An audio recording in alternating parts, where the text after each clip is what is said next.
Oh, hey, I'm so glad you're here. Welcome to the Efficiency Bitch podcast. I'm your host, Melissa Leone. This podcast is dedicated to all the women out there who are aspiring to have a career while raising a family. And bitch? Well, that's more than a name and even an attitude. We use it as an acronym. It's for bank, inbox, time, connection, and harmony. Each episode is labeled according to the correct topic so that you can efficiently find the topic that you're looking for. I'm here to tell you, you can have your cake and eat it too. The trick is finding efficient ways to get through the have-tos so that you can make room for your best life. I can show you how. Let's get started. Hey, good morning, Hadriana. How are you today? I'm doing great, Melissa. How are you? Oh, I'm happy to be here. It's a good Monday morning, and I am ready to talk about one of my very favorite things, which is money and wealth management and wealth creation. And I'm so excited to have you here. I think you're going to have a lot of awesome input for our listeners. Why don't we get started with an introduction? Who you are, where you come from, how you do life. Oh my goodness. I call myself a wealth strategist, a coach, a consultant. And most recently, I added author to the tags behind my name. But in a nutshell, I help women create wealth. I help women not just make money, because we kind of know how to do that part. I help women actually create wealth, and not just for today, but something that might actually live beyond us and be our legacy and that thing that really impacts the world. That's what I do. I am a Canadian, I'm an immigrant, I'm a mom. You know the 101 things that we are as women? I'm a little bit of all of that. But I like to say that if I have to pick what I call my raison d'etre, I'd say that I'm an inspiration, because that's kind of what I aim to do across all the channels, everything I touch. So that's me in the summarized version. That's beautiful. I love it. And how did you start this path into money coaching and wealth coaching? And where does your education and inspiration come from there?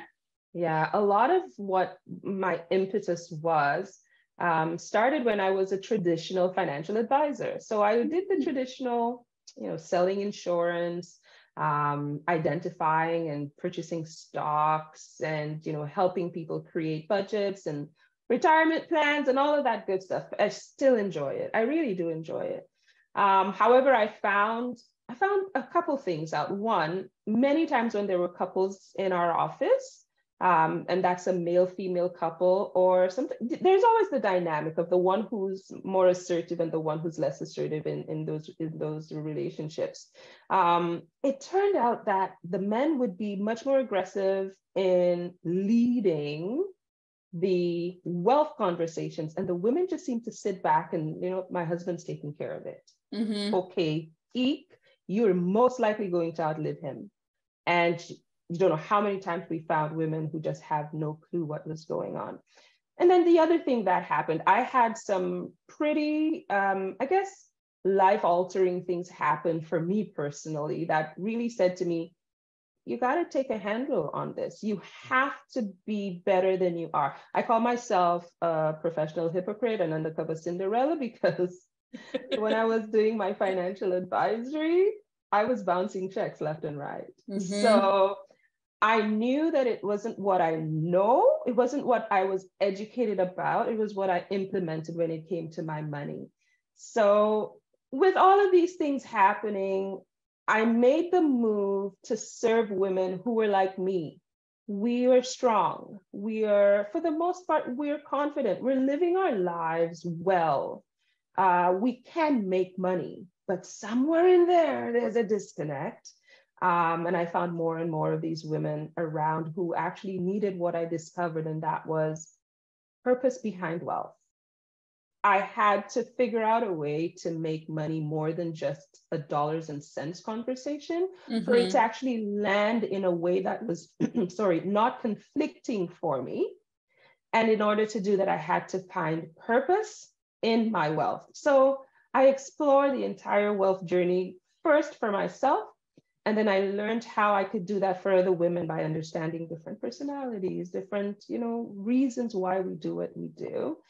It was kind of circuitous, but not. I've always kind of been in money. So I just moved it so that it could fulfill my purpose better, as well as leaning into my own strengths. I'm a nurturer, but I can kick butt, if you know what I mean. Yeah, girl. It does take that marriage of formal education and experience, I think, to make an awesome coach in this space. So it sounds like you've got the chops to really make some impact. The thing that I find most often when I talk to women in particular about money is their mothers didn't know anything about it. And if you really, and I know you're in Canada and you immigrated there too, but like if you pull the curtain back on the US, women have not been able to have credit cards until the late 70s here. Yeah, I'm sure it's very similar in other parts of Canada and in the Caribbean, right? So absolutely. Like, how can we possibly expect ourselves to know if the generations that we have learned from didn't know? We have to give ourselves the grace and the empathy to realize we are charting new territory here. That doesn't mean we don't have to do it. We don't have to take responsibility, but it does mean there's no shame in the game, right? We have to take a step forward. Yeah, there's absolutely no shame. In fact, I share in the book that the only time in my coaching process, the only time we look at the past is to either celebrate or forgive. Because I find, especially when it comes to the money decisions, the times when we bought the lattes when we probably should have saved it into our little coin bank, we beat ourselves up about that forever. Listen, I bought a car and I could beat myself up about it because it was before I learned that, the only time I'm going to borrow money is if I'm going to invest so that money will make money. Before that, I took my equity in my home and I bought a real nice car. I love the car and I love the experience that I have in the car, but it was tainting the idea of me having the car because I kind of could have done other things with that money. It wasn't like it was a $50 car, if you know what I mean. Yep. So I think one of the things as women we really need to let go of is that rearview mirror approach to wealth. Stop looking back about what coulda, shoulda, woulda, leave it alone. Forgive yourself for that experience that you had. And let's look forward to how we can actually create wealth. And don't think that the system's going to just open a path for you magically because you decide, okay, I'm going to create wealth now. The system's actually, even if now women have their own bank accounts, if you go into a wealth transaction or a large money transaction and you happen to have a guy beside you, they defer to this person. And it really just annoys me. But I stopped getting annoyed. I just sit there now and I wait for my husband to say, oh no, you have to ask her. She's the one who's making the decision. You know what I mean? So yes. We've come a long way and yet we haven't. I had an experience earlier this year. I went to go buy a new car and it was one of those Saturdays, there was a lot of moving pieces. My kids had sports games, my husband had to work, but my in-laws were in town. And so they hung out with my kids while I went to go buy this new car. I knew exactly what I wanted. There was the one left, I was going. So I'm alone at the dealership and I find the car, I test drive it. Everything's exactly as I thought it would be. I go in, I negotiate the price with them. Then I go to the finance guy. Yeah. And he's this old white guy. And he's like, anybody co-signing with you? No, just me. And he's like, do you have any other cash besides that trade-in? Nope, just that. Oh, I don't know. And I could just see the look on his face. Like, this is all a waste of time. This isn't going to go anywhere. And he went and he ran my credit report and it came back in the 800s and he came back and he actually said, I'm so sorry. I didn't think you were going to qualify for this loan. I never see women in here alone who can qualify for it. And I thought, this has to change. I cannot be the anomaly here that has a good credit score. And so I've been on a mission to help support women to understand what that credit score is and how to raise it themselves, because there's no reason he should assume that I need to have my husband or my father with me.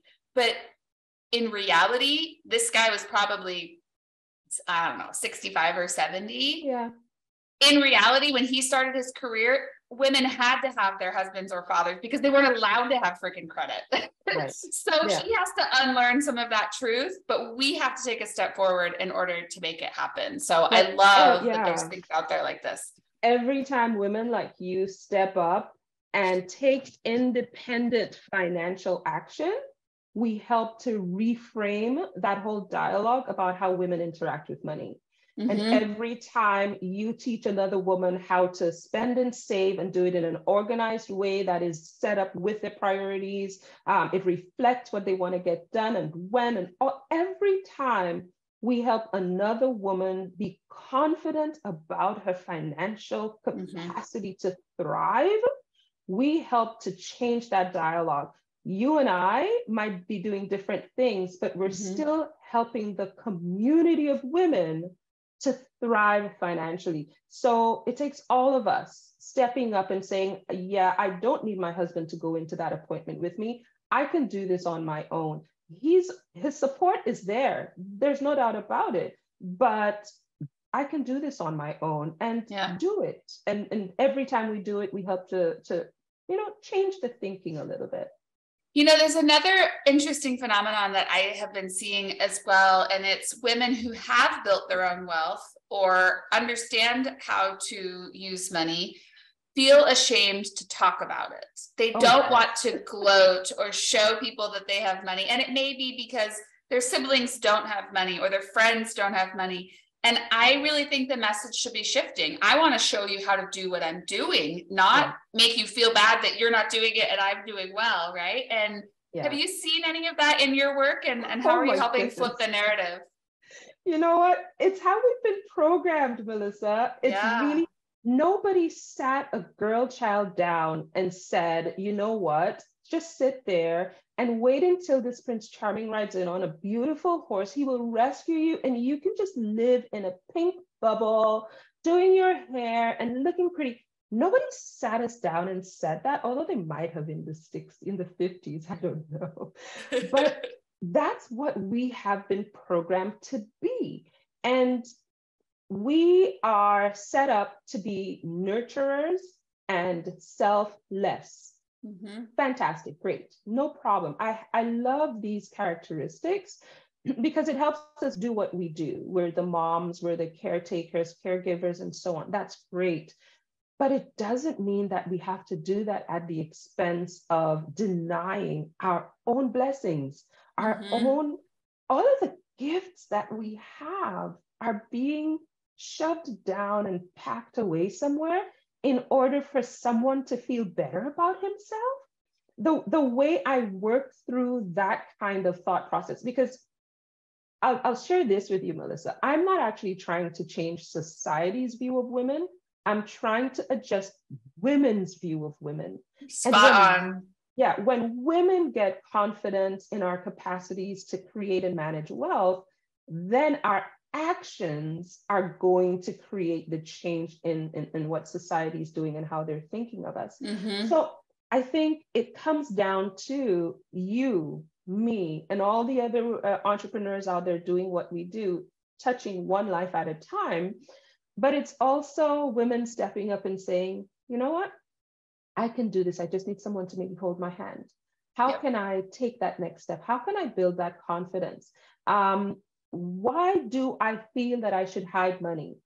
Because money has been associated with shame. And to have it makes you seem braggadocious and so unfeminine. Well, let me tell you what money does in women's hands. When women have wealth, we impact communities. It is proven. When women have wealth, we change lives. In fact, I dare to say that the world is waiting for wealth in women's hands. My goodness. Yes, I love it.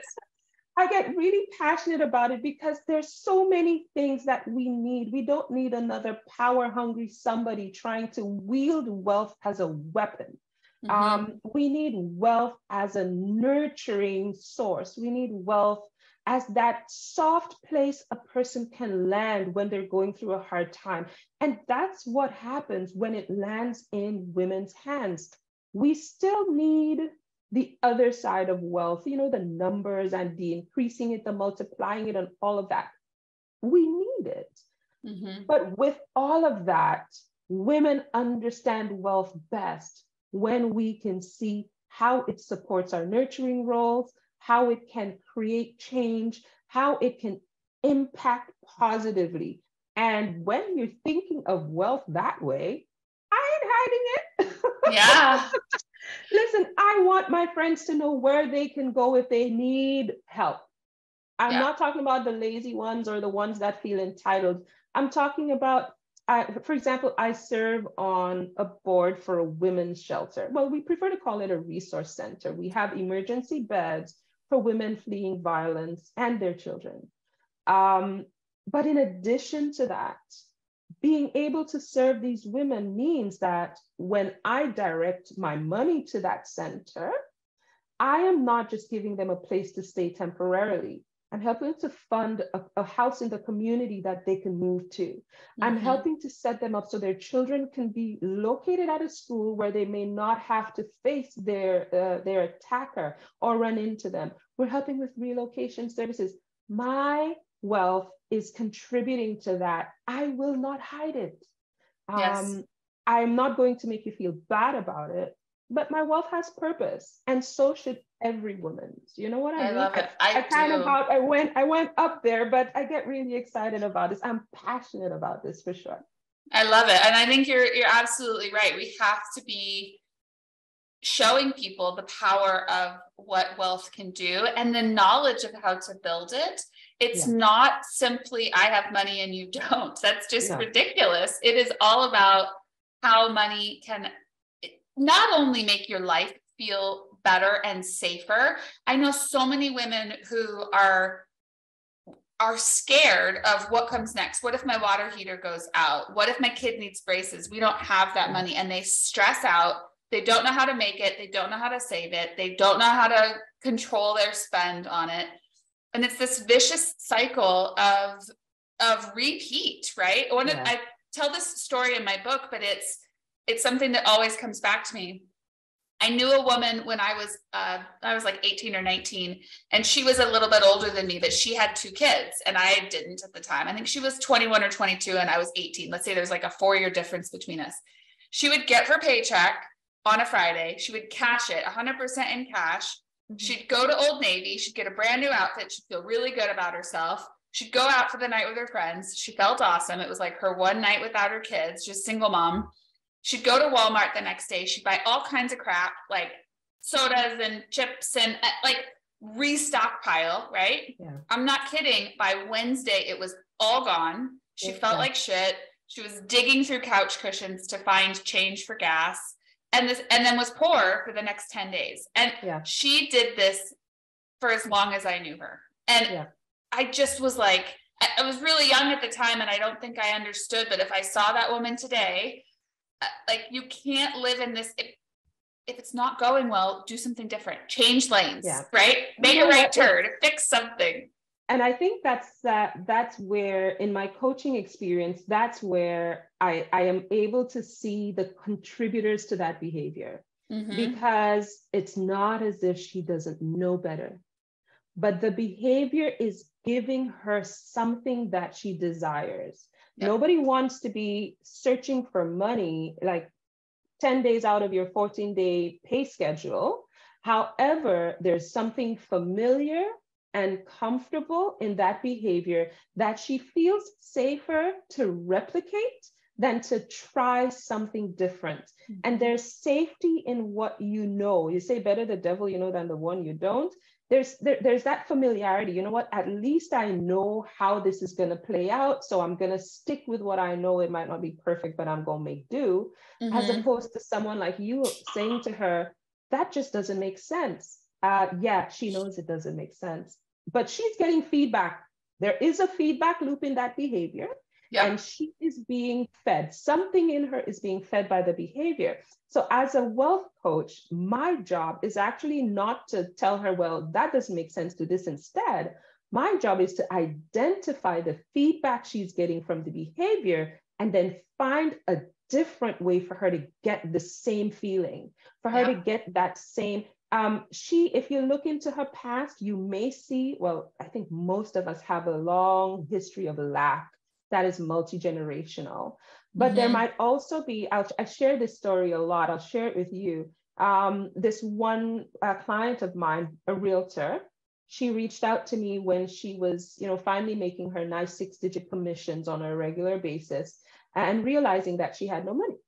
I mean, she was making hundreds of thousands of dollars and still trying to find coins to put together. So just like your friend, but with more zeros on the end. And we couldn't figure it out because this person's educated. She has kids, she has mortgages. I mean, she had multiple homes at that point.